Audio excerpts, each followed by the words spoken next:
कारण आपण सगळे आता मॉडेल झालेलो आहोत, त्यामुळे रिटायरमेंट म्हटलं की लगेच डोक्यात बसतं की रिटायरमेंट. तर आज आप्पासाहेबांचा रिटायरमेंटचा दिवस आहे. तर आपण आता त्यांच्या परिवाराने औक्षण करून त्यांचं स्वागत केलेलं आहे. आप्पासाहेब आणि आमचं नातं म्हणजे ते आपले जे बँकेचे सहकारी आहे आणि आम्ही त्यांचे बँकेचे अकाउंट होल्डर आहोत. त्यामुळे तसं आमचं लांबचं नातं आहे, पण म्हणायला गेलं तर जवळचं आहे. म्हणजे ते रिटायर झाले तरी आम्हाला अगदी म्हणजे पूर्ण आपली जर बँक अशी आहे की सर्व फॅमिलीसारखीच आहे. त्यामुळे आप्पासाहेबांनी पण आमच्याशी तसेच रिलेशन ठेवलेले, म्हणून त्यासाठी आज त्यांनी आम्हाला आवर्जून बोलवलेलं आहे.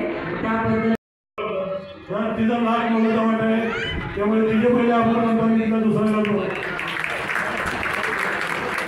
आपण मला अर्धा तास दिलेला आहे आणि माझं हे बोलणं आपल्या सोसायटीला एक दिशादर्शक होईल, आरोग्यवर्धक होईल. आणि मी मंत्रालयाचा माजी सहसचिव साहेबांनी जर माझ्या या विनंतीचं व्यवस्थित पालन केलं आणि एखाद्या वर्षी यांचा मित्र जर सोसायटीत भेटायला आला तर तो काय म्हणणार, अहो मला ना आप्पासाहेब मोठ्या भावाला भेटायचं आहे. तर मी तोच आप्पासाहेब. नाही नाही नाही नाही नाही तुम्ही तिथे हिरो दिसता, तुम्ही 55 वर्षाचेच दिसता किंवा 50चेच दिसता. त्यांना असं थोडं पोट होतं, जाडीवर होते, थोडं चेहरा होता, तुम्ही स्क्रीन आणि हिरो दिसता. बरोबर नाही, मी तोच आहे. तर मित्र मंडळी हो, हा भारत मातेचा सन्मान आहे आणि माझ्या नातीचा सन्मान आहे. सकाळी मी सहज नात रडवून इथपर्यंत आलो आणि मी हिरोचा फोटो पाहिला आणि हिरो काम करताना बघितले. अहो म्हणजे कमालच आहे, तुम्ही चालक म्हणजे हे. आणि मग यांनी मला एक गोष्ट सांगितली की मला एक 1000 रुपयाची नोट सापडली आणि माझ्या पत्नीबद्दल तरी मला पूर्ण खात्री होती की आम्हाला पापाच्या भ्रष्टाचाराचा चुकीचा पैसा नको. मग मुलांची जावायची त्यांची परीक्षा घ्यायचं ठरवलं आणि घरी येणार मी म्हटलं की आम्हाला 1000 रुपये बेनिफिट झाला. तर यांच्या काय प्रतिक्रिया येतात, तर मुलगा बोलला की त्याच्यामध्ये 11 रुपये ॲड करा आणि ते मंदिरात दान टाका. म्हणजे आज समाज तिथं सगळीकडून रस्ता काढायला जात आहे. तिथं असा हरिचंद्र राजा असणं हे आपल्या सहजीवांचं भाग्य आहे. यावर सगळ्यांनी टाळ्या वाजवा पहिल्यांदा. दुसरं, आम्ही घाणीत राहिलो, थोडे घाण अंगाला लागले ते पाप पण आम्ही भरतच आहोत आणि म्हणून अशा जीवांचं मूल्य फार अनमोल आहे. आणि मी माझं आयुष्य भारत मातेला अर्पण केलेलं आहे, प्रत्येक श्वास भारत मातेसाठी. तर मी माझी नात इशिकाचं अन्नभरणच्या दिवशी राष्ट्रपती मॅडमला पत्र पाठवलं की हिच्या पोटात भ्रष्टाचाराचा एकही कण राहिला नको, ही हिला शुभेच्छा द्या. आणि तिचे पावलं मला इथे घेऊन आले आणि साहेबांनी मला आग्र्याला जायचा वेळ दिला.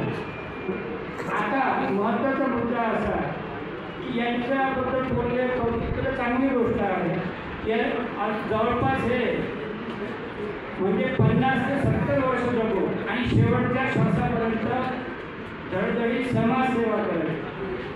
आणि मला एक अशी महान विद्या माहीत आहे की ज्यामुळे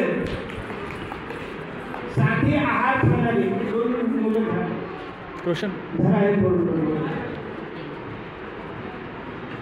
एक साधी आहार प्रणाली, सकाळी 11 वाजेपर्यंत उपवास करायचा, एरिमा आणि वमन 7 दिवसाचा कोर्स असतो हा, थोडं वर धरायला. त्यानंतर 11 वाजता 50 ग्रॅम हिरव्या पाण्याचा ज्यूस, नंतर 1 वाजता सलाड, बरंचसं कडक मोड धान्य, हिरवी चटणी अशा प्रकारचं जेवण, 4 वाजता कारल्याचा ज्यूस, 5 वाजता 50% पत्ताकोबी वगैरे हिरवं टाकलेले पोह्याचा नाश्ता आणि 7 वाजता 1 भाकरी, 3 वाटा भाजी, 1 वाटी डाळ असं जेवण. तर आता तुम्हा लोकांना बोर वाटेल हे किती रामायण सांगत असतात. तर स्त्रियांनी फक्त या एका फोटोकडे लक्ष दिलं.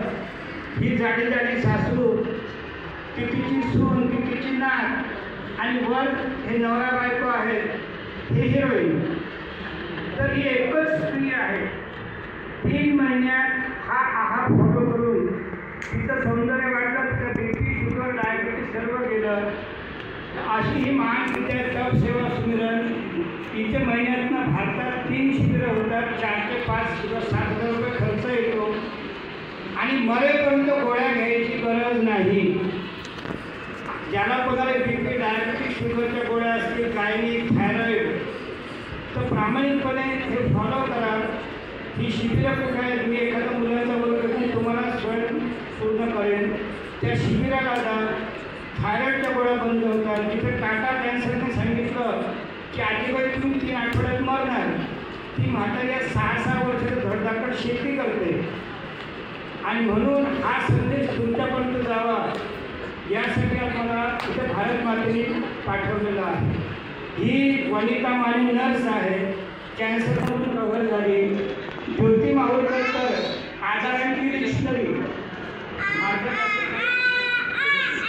अर्ध्या तासाची क्लिप आहे. ती म्हणते 1 वर्षानंतर मी जेव्हा